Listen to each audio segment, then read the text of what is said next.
There's a lot of great paintings here, a lot of great paintings in this room, a lot of great paintings throughout the entire Buttonwoods art space. First, I want to say, if you feel like my opinions don't match with yours, that's okay. Art is very subjective, right? We all have our own opinions. But even though I might not have given a painting that you think deserves an award, check. No. I can shout. Okay, if I have not given a painting that you think deserves an award, well, you can give it an award, okay? Buy it. Take it home with you, right? That's the best award for any of us. And if you can't do that, find the artist and at least tell them how much you like that piece, how much it meant to you. Because as an artist, I can speak for every artist in here, we all need that affirmation. So please let the artist know what you think of their work, at a minimum. Okay, now, I gotta start talking about awards. This is the hard part. I have a best in show, a first place, a second, and a third place, but I want to start with some honorable mentions because there were so many paintings. I have to talk about a lot of them first before I get to the big awards because it was really hard. So I'm going to start right over here with this big painting by Marcia Willman of the Kansas City skyline in the Scout. This is a beautiful piece. It's obviously at sunrise. I know that scene at sunrise. I've been there many times. You get the sense that there's so much going on beyond the painting. I see the shadows from the trees. You get that warm light just as it comes up on the horizon. The city's in that soft haze that it gets in the early morning in Kansas City when it's humid. She really captured the feel of Kansas City and specifically that view of the park. Congratulations. Great painting. I'm going to skip around and keep the suspense going. Let's see. Next one I'm going to talk about is over here on the far end, Rebecca. Is Rebecca here? Okay, so this piece is very different, and plein air is very wide open. So I want to make sure that I call that out. It's not just photorealism, right? What she did here, it's almost like hieroglyphics. She went to each of the major icons throughout the park, sculptural icons, and you have to really engage with this piece to figure out what they all are, but it starts with the Scout, it moves to the Wanderer, third down we have the Pioneer Mother, and then finally at the bottom we have the Fireman's Memorial statue, and it's just a beautiful piece that really illustrates the park as a whole and all the great statuary throughout it. So fantastic job, Rebecca. Where are you? Okay.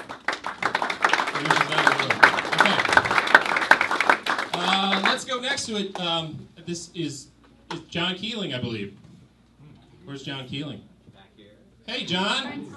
All right, so really, this is a really wonderful piece. First of all, he's got this great focal point of the memorial, the tower, in the background. And that's a hard thing to paint. I've seen a lot of paintings of the tower where it's just this big, giant monolith. But John has put it into the landscape really nicely. And then secondly, he captures one thing that we many times think of a nuisance, but it's actually quite beautiful, the geese coming through. And I know that this happened as a secondary afterthought. The geese showed up, but he made it work. He kind of captured two icons within the park without competing between the two. He played down the geese. It's still all about the memorial, but you get that sense that there's a lot of life happening in this park. Really nice job, John. Let's go right here. Luann Hine. Where's Luann? All right, so this piece, this grabbed me right away. This reminds me of a painter by the name of Dennis Miller Bunker. And if you're not familiar with Dennis Miller Bunker, he was a student and contemporary of John Singer Sargent, an amazing painter who left too young. He died in his late 30s. But he had a really great sense of capturing the light in these pastoral stream scenes. And it's so calming, the colors in here. They're so fresh. And I get this sense of the scene going off into the distance. Once again, it feels like that humid light where the light starts to diffuse as it goes back. Wonderful piece. You got to get right up on this, so I encourage everybody to do that later. Congratulations. All right, let's talk about this one right here, Susan Lynn. I don't want to stand in front of it. This is an incredibly dramatic piece. What's that? It's sold. Yes, it's sold. And one of the icons of the park is all the old stonework. So she captured the stairs beautifully, but it's not just about the stairs. It's also about the trees on the ridge and the shadows that they cast. So once again, it's that low light in the sky that creates that really dramatic feel. It's really taking an icon and putting it in context in a beautiful way. Excellent piece. Where is Susan? Right there. Congratulations. All right, let's move over here. There's a lot of skylines. People really nailed the skylines this week. This is by Liz Vargas. This is, again, a really nice depiction of the memorial as the centerpiece. And she did it in an interesting way. You have the skyline in the background, but the skyline just becomes a pattern. It's not really important to the piece. What's really important is that memorial tower, and your eye goes right over to it and stops there. But it puts it in context, so it's not stuck out. And then she's got really nice, a nice element of the birds flying around it, so you get that sign of life within the park. Beautiful job. Where's Liz? Congratulations.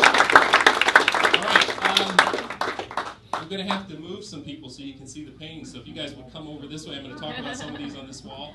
Sorry, it's another beautiful piece of that iconic tower in context. It's in an environment. It's just not sticking out there. You get the sense that it kind of runs the city. It's in charge of the city. It's the most important element in the city. We see the city behind it, but none of it is as important as the tower itself. We have this nice lead-in with the path. But most of all, what I like it is we had a number of days this week where it almost rained, but not quite. And you could see that coming in, and you thought, boy, it's really going to storm. He really captured that with his sky. It's sunny, but it's on the verge of doing something else. And we all know that weather in Kansas City and the Midwest. It happens a lot. Where's Craig at? Beautiful job. All right, I'm going to talk about this one over here. This is Beverly Amundsen. This is a pastel piece, and you really have to get up close to appreciate this one. It's got some incredibly nice subtleties. All it is, it's a very simple piece. It's the trees in front of those rock walls, and you see those all throughout the park. But there's such delicate handling to it, and small bits of color that all work together. It's really got that softness that I'm looking for. There's an intimacy to it. She really felt it. She was really into the trees, and they're so important, and the rocks. It's almost impossible to take a subject this simple and make it exciting, but she did it. So where are you at? Right here. Congratulations. Let's talk. If you know a lot about painting and painting history within Kansas City, you know who Wilbur Niewald is. Yes. Wilbur Niewald was one of my instructors. I went to the Kansas City Art Institute. He's the only instructor at the Art Institute that taught me how to paint or draw. And he's, I think, 91 years old, 93, and he's still out there painting. And Anne found him, and she did a painting of him. And what did he say about his pants?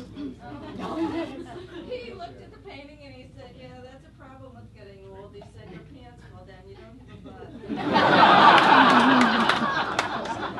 Well, it's great to see Kansas City icon captured in paint forever. So congratulations, Anne. Great piece.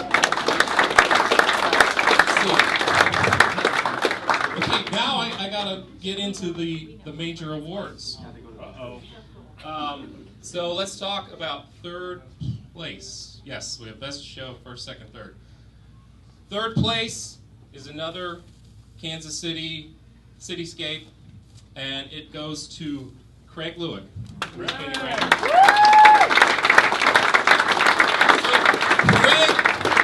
come on up. Craig creates these paintings that make Kansas City look like the place you want to live. It's just a magical scene. He's got all the major icons in there. Everything leads you right into it. It's more beautiful than you would ever expect, although it is. But he makes it feel like it's just right out of a storybook.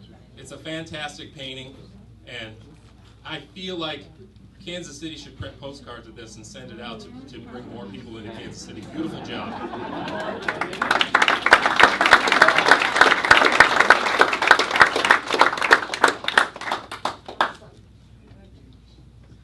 Okay. Okay, let's see.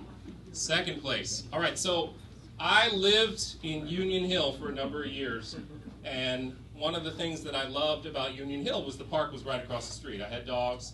My wife and I would take the dogs over there in the morning, in the evening, all hours of the day. And one of the things that always struck us about that park is it has the best views of the sunrises and sunsets in the entire city. So that's a big memory for me. And this painting captured that. Oh my God. Zach Barnes. Yeah! There's nothing like the Kansas City sunsets and the color that happens from that scene. There you go, Zach! What I really love about this painting as well is it's not just the sunset, but you also get a sense of the lights of the city in the distance turning on. Beautiful job.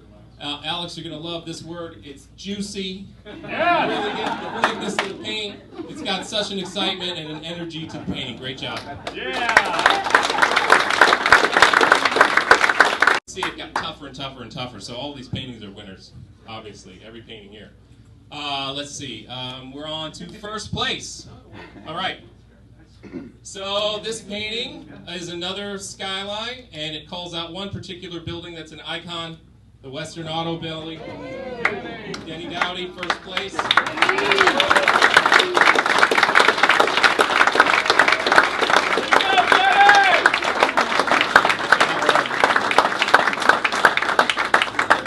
So every stroke in this or every wash is so deliberate. He knew exactly what he was going to do. He put, as I said in the video, he put it down exactly where he wanted it.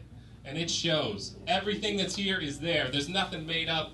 But he leads us right to that Western Auto Building. He's done this great job with the trees. I had so many people walking by when I was looking at the paintings today saying, wow, those trees just pop right off of there. And they do. Get up and check this one out as well. Fantastic work. Congratulations. First night of the event, and it was a quick draw. But sometimes those really capture the moment and the emotion and the energy. And I called it out that night, and it hit me again today, even harder. Chris Willie. So that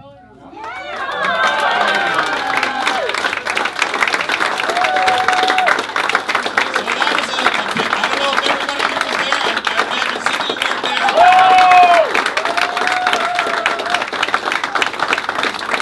It was a beautiful evening, and she really captured the energy of that evening. You get a sense the city is lighting up. There's a lot going on there. You got to get up close to it to see the way she applied the paint. It's just so exciting.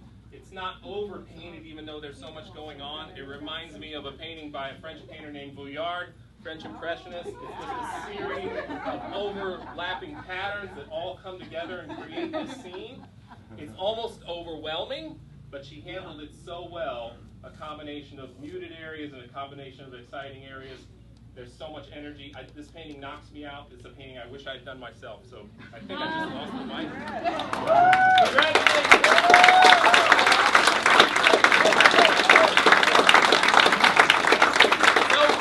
So threes, as I said, these are great. They're all great. Find your favorite. And at a minimum, let the artist know how much you care for it. But I would hope that you want to take it home with you to remember this. Okay, that's all I have to say. How did they do that? Ladies and gentlemen,